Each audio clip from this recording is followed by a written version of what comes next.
everybody. I'm here with Sally Rainey, my friend at Kaufman's in one of their great kitchens, and Sally is going to be my guest chef today. She's going to teach us some things, give us some great recipes, and we're going to learn how to make some jambalaya and a great dessert. And you've probably seen Sally around town, longtime resident, just involved in almost every community event there is, one of the founders of the Jackson Choral Society.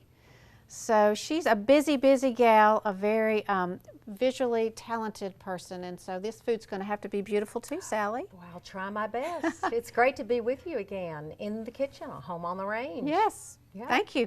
Good. What are we going to do today? Well, we're going to do what I call that one-pot wonder, and it's called jambalaya.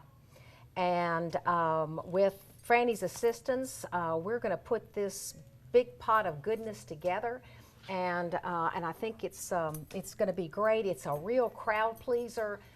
You have this jambalaya and maybe a salad and some good crusty bread, and you've got a lot of satisfied people. So I think it'll be fun to put it together, and we'll talk a little bit more about some of the origins as well. Tell us, how did jambalaya begin? What are some of the history of this dish? You hear about it a lot, but I don't know anything about it. Well, from what I understand, it actually the origin is somewhere around in the 1870s in the French settlement in Louisiana. And more specifically, I think in the bayou, yes, bayou or bayou, where food is a little bit of a scarcity there. And what people would do is they would pull together all the different ingredients that they had, and actually it is a multi-ethnic mingle of foods. You have actually that's where you have the compound word jambalaya. It's jambon, which is the French word for ham, which is where we get the pork sausage. And then aya, or aya, A-Y-A, is actually African for rice, because during that time there was slave trade going on there. And actually even the Spaniards had a part in this too, because they were settling and they love to make paella, and that requires tomatoes. Wow! So we throw the tomatoes melting pot dish, into the absolutely. You do that, and then of course chicken, and then because of the port city, there was fish and seafood as far as shrimp are concerned. So all of this goes in this pot, and it really makes for a wonderful family goodness that you can come and also it's not just a summer dish, it is an all year dish. But some people think of it as having it at the beach or New Orleans, but it's really something you can have all year. You really can. And the other thing that's so great, it freezes just incredibly well, and that's a wonderful thing when you come home, you're tired, and you can just pull that right out and put it in the microwave and go. So it's really good. How do we start? What we're going to start with is the andouille sausage, which is a French smoked pork sausage. And this has got real rich flavor to it. And oftentimes I find that either you can't find the andouille, or you might want to get one that is just maybe a little less fat in it. And you can use one of these kibasas, which is really has turkey and beef and pork, a mixture. But anyway, I thought we'd go ahead and get started. We do want to render the fat and get all that wonderful richness out of it. So we'll start by cutting this up and getting in. Would you like to do one as well? Sure, I'd be happy to. Take one of those over there. So we're just cutting them in. Yeah, I would say, and I do them a little bit of an angle just because I like that. And do probably about 1/4 to 1/2 inch How's each. This look? That look good? A little bit thicker. Just a tiny bit. Okay. Just a little bit. All right. And we'll get that going. And will you use all three? Yes. And so we're just going to put this in the pot. Now, is there anything in the pot? Do you already have olive oil? No, but we are going to use a little bit of olive oil in there just to keep it from sticking at all. Yes. And let's let it just get a little bit hot. Okay. And we'll do that, and then I'll talk to you about the next thing. But what we'll do is we will take this out, and then we'll put it on just to drain a little bit, and then we'll use this wonderful rendering of this delicious fat. And we will use next some of our vegetables. The vegetables are what they call the Trinity. And the Trinity of vegetables for Cajun cooking in particular, whether it's an etouffee or if it's a gumbo or any of those things, is you use celery, onion, and green pepper. And we also will add to that 4 cloves of garlic. Ah, that nice sizzle. Yes. Oh, just stir that around until you get a little bit of a char. And again, rendering all that goodness out of it. And then we'll take that out in a few minutes and we'll drain it and then proceed to the next step. All right. So, you have a Trinity, but you've got more than a Trinity here. Well, actually, I have to say I did combine the peppers as one. Some of these recipes do not include a red pepper and a green pepper, but you know, I am very rebellious in my cooking. I don't measure and also add what I want to because I believe that's what they did back in the 1870s. Whatever they had on hand, they used. So anyway, and I also love the sweetness and the color of the red pepper. I do too. So I just went ahead and chopped those up. And you know, the other thing about chopping is so many people just say, oh, you know, that's so hard, but it really isn't if you have proper chopping skills or knife skills. Well, could you show us some properness? Well, I tell you, I'm not the best, but I think I can help. Can we take a look and see how we're doing here? Sure, how are we doing? See. Oh boy. That is looking good and smelling good. All right. We are going to have to change that over in just a few minutes. Okay. I brought up just a small onion, but just to show so many times, you know, people just talk about how their eyes water. But if you'll take each end, and if you'll cut the end, and it helps to have a sharp knife. And then this one, I take a little slit just to get the peeling off, and some of them peel much better than others. And then if you take, again, from end to end, and cut it like this, and then turn it over, flat side is always down. And remember your fingers, you just don't grow those back, so you want to make that flat. And then what I do is you just go in like this several times, with the small one just once, then take and go. Then remember the fingers must always be under, so you don't chop them off, and then just chop like this.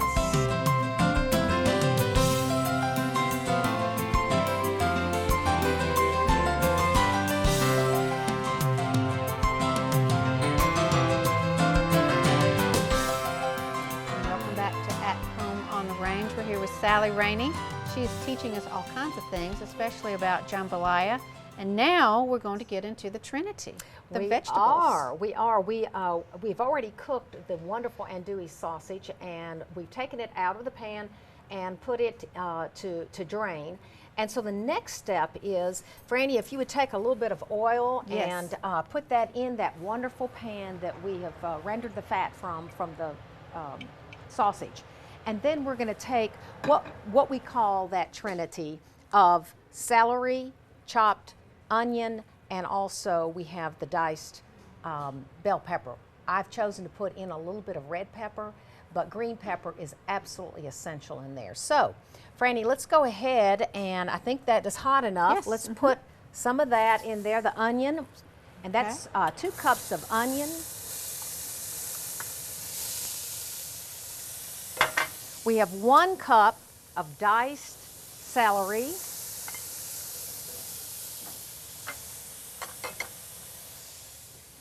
And 1 bell pepper.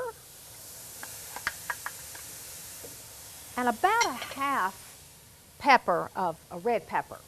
And we're going to let that sort of soften up and get mixed real well. And then the next thing that we're going to add are 4 cloves of garlic. Now, you don't want to put garlic in there immediately because if it begins to burn, it just gets bitter. So we don't want to do that. We want to go ahead and let that begin.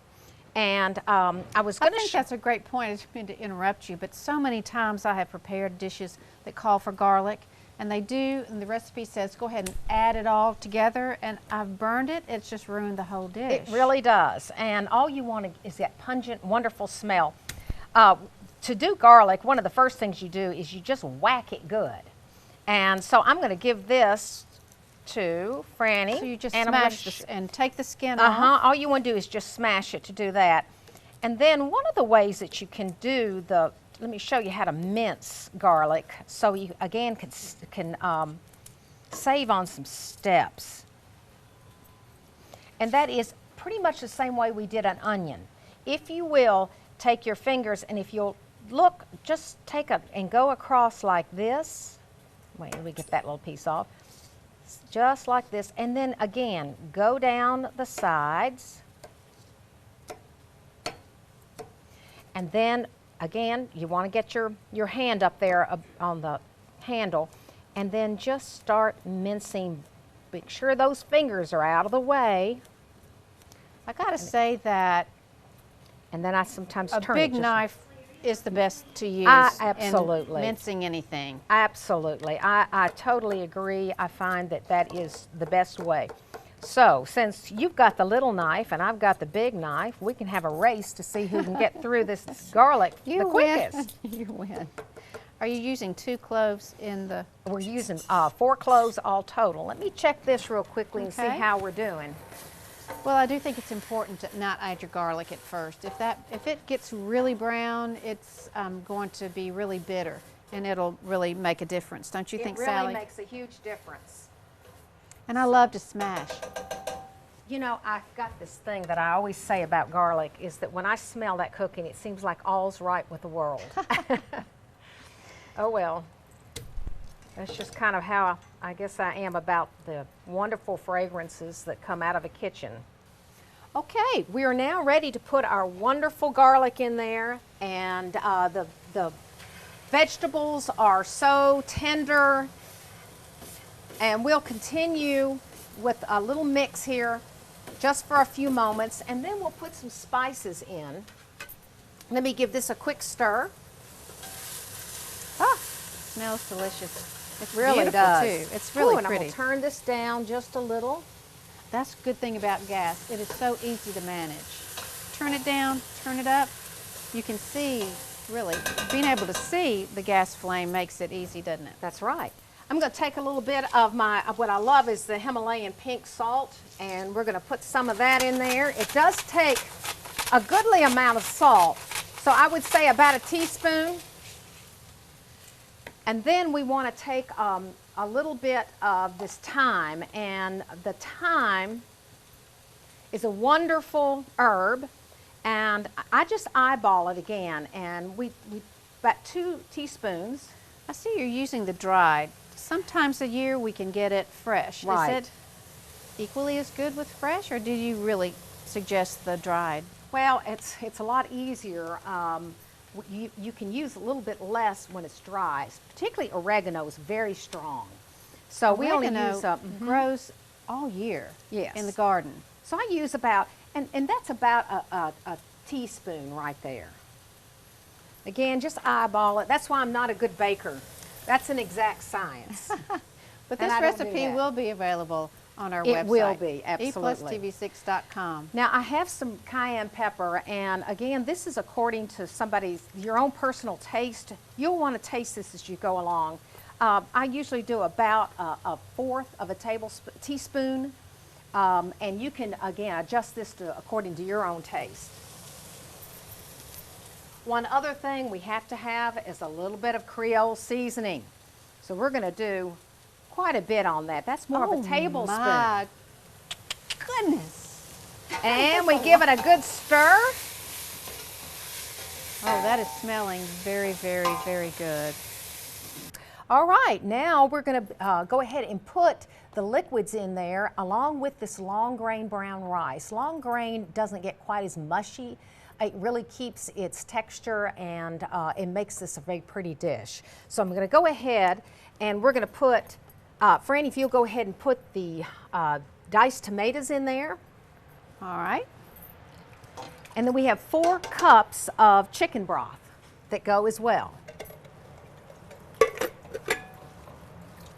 And does the rice go right in? And then we take 2 cups of the rice.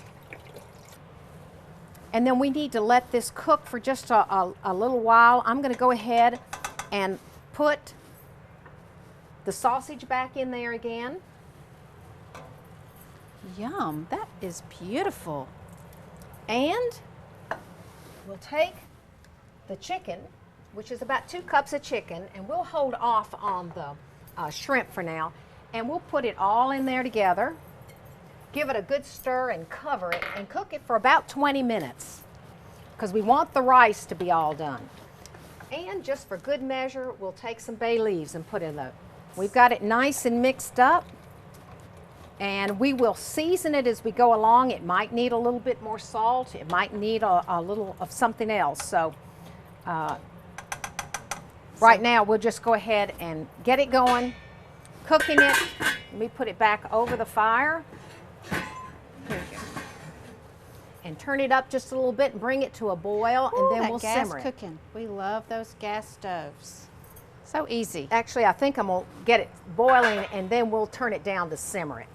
Well, what are we going to do next while that's cooking up?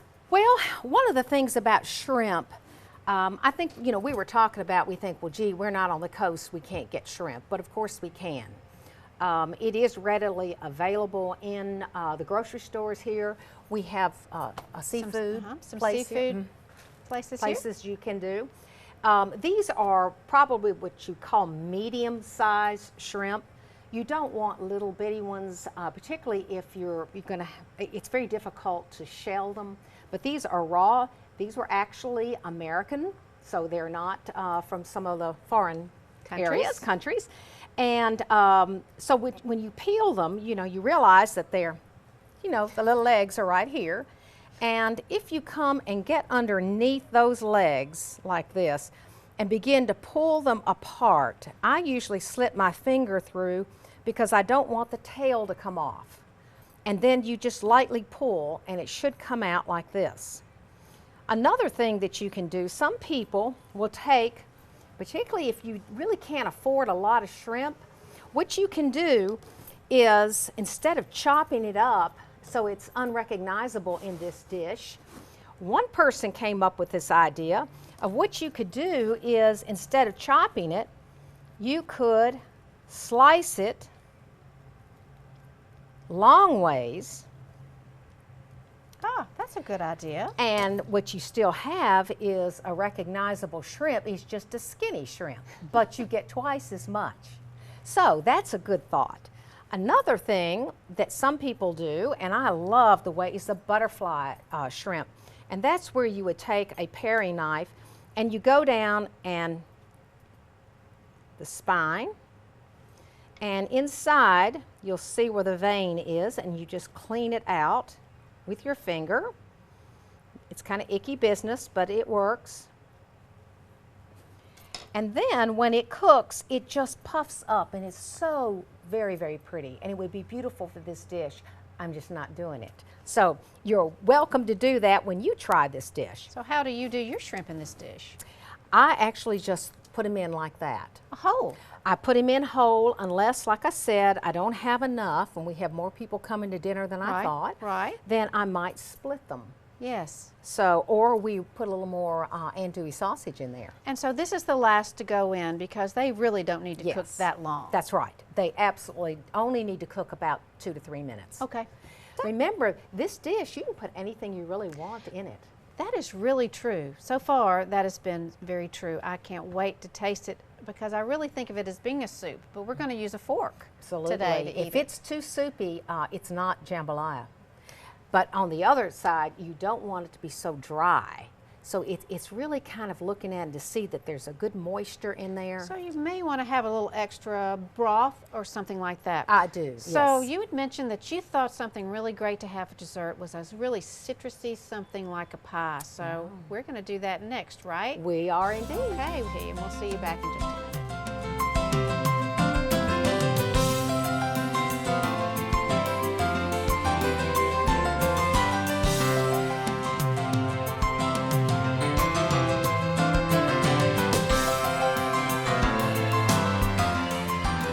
Well, it looks like that our jambalaya is coming along quite well, and we're going to put some nice, good, crusty bread with it. And so just a few more things we need to do to finish up. I'm going to take, as a last minute, I'm going to put our shrimp in there, which only takes about 2 or 3 minutes. So I'm going to go ahead and put that in the jambalaya. And I'm going to put the butter on the bread. Tell me about this butter, sister. And one more thing too. This is some flat leaf parsley, and so that will go in there too in just a few minutes. Let me give this a quick stir while Franny's getting that bread ready. This butter is super interesting. I tell you, it's not all butter. What you is see, it? butter has can burn so easily, and you have something like some oil canola or any other kind of oil, and that has a higher burning temperature, so you mix the two, and that keeps the butter from burning if you mix a little oil. Then I took some fresh rosemary, chopped it up and put it in there just to give it a little extra flavor. So here's my flat leaf parsley. We'll put this in and let it do its thing. So I'm going to wrap this bread up and just stick it in the oven for just a few minutes. Is Absolutely, that right? 350. Hi, All right, I think I'm going to give that a cover, and let's turn that off because we're good. And I'm going to stick this in. All righty, let me open this for you. Onto the real good sweet stuff. Okay, are you ready to have the best key lime pie? Yes. You know, you see key lime pies in grocery stores, and I'll tell you, just recently when I was in Florida, someone brought a store-bought one, and it just didn't please me at all. I thought it was gummy, didn't taste good to me. So I thought, well, I'm going to find out how to make my own. Well, you go, girl. Well, anyway, I found out that the difference between a lime and a key lime are different in that the key lime is small, but it has more acidity to it, and it also has much stronger aroma and greater flavor. So when you make a key lime pie, either you get real key limes, and you need about 12 of them to make this recipe, or if they're not in season, this is what you would want to buy. Thank goodness we do have this. This one is Nellie and Joe's key lime juice. There are others as well. But thank goodness we can go to our store here in Jackson, Tennessee and get key lime juice. So be sure to get that key lime and not just the lemon. You cannot do lime. You cannot just do a regular lime. Okay. Also, we have something that you do take from a lime, and that is zest. And I'll show you about that in just a few minutes. But let's get started. I've already cracked and separated 3 egg yolks. It takes 4 egg yolks. The whites, don't throw those out. They make a wonderful omelet, low fat and really delicious. So I'm going to take this last one and separate it, and then have Frannie, if you would do the honors of mixing this up with your little hand mixer that dates back to about 1970s or 60s. Those are the best kind. They Forget those big mix master things. That Let's is use our hand exactly mixer. right. Okay. You take that and just on sort of a low to medium speed. Okay. And mix that, and then there are different kinds of condensed milk. I try to get the one that I think is the very best, but we'll put that in just a minute. It takes 1/2 cup of the key lime juice. Just go ahead and keep doing it for a while, and I'll tell you, just a little bit longer till it's really mixed. You do that so well. Now, one of the other things, as you're doing that, I'll explain the graham cracker crust pie. Now, that's one thing that is not necessarily original. You can use different pie crusts. The inside part is what has to be the right ingredients. We've just chosen a store-bought one, but you can crush up graham crackers with butter and then press them into a pie plate if you wish. So, you're doing real well. Okay, keep it going, and I'm going to put some of this in. Is your arm getting tired? You're not used to that, are you? I usually have people. And mix it just a little bit longer. Okay. And then I'm going to put lime juice some of the lime juice in. key lime. Woo. Make sure that's all done up. My goodness. Is it splattering all over you? Well, no, it has a really wonderful, strong aroma. Yeah, it really does. It's terrific. And then the last thing is this microplane here is a handy little tool to have. And what you do is you take this and you take the skin, and not the pithy white area, but just take a little bit from the green part, the outer layer, which is called zest. It can be orange zest, lemon zest, lime zest. So if you can just stop that for 1 second, I'm going to put a little bit of zest in there. If you'll notice, I keep moving it because I don't want to get into this pithy white because it's bitter. So we just keep this probably about a teaspoon, half teaspoon. That's a good tip. Okay, one more little area here, and I think we've about covered this one. Right. And so this is the last step. Just mix it up. Mix that up really good. Then we'll pour it into the pie crust, and we'll cook it for about 10 minutes on 350. Ooh-wee. Oh, that's so pretty. Now you can get pasteurized eggs, and you don't have to cook it, but I like it cooked. Pasteurized eggs. So we just you put can this buy right those. in. Put it right in. Okay, you want to get the... I'll get it. And it needs to be in the middle section. Can you get it in there? I think so. You know what? Really good. We are going to wait for our pie to cook, put our plates together, and show you how gorgeous this meal is going to be. Don't forget that recipes are online, eplustv6.com. You're going to want to try this. See you in a minute.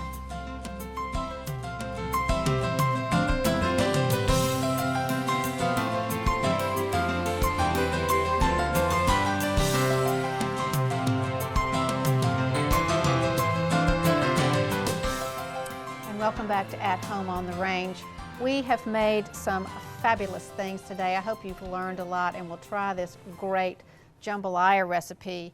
I'm going to just dish us some out so that we can eat it with a fork or a spoon. The bread is ready and it is beautiful. I love that multi-grain bread.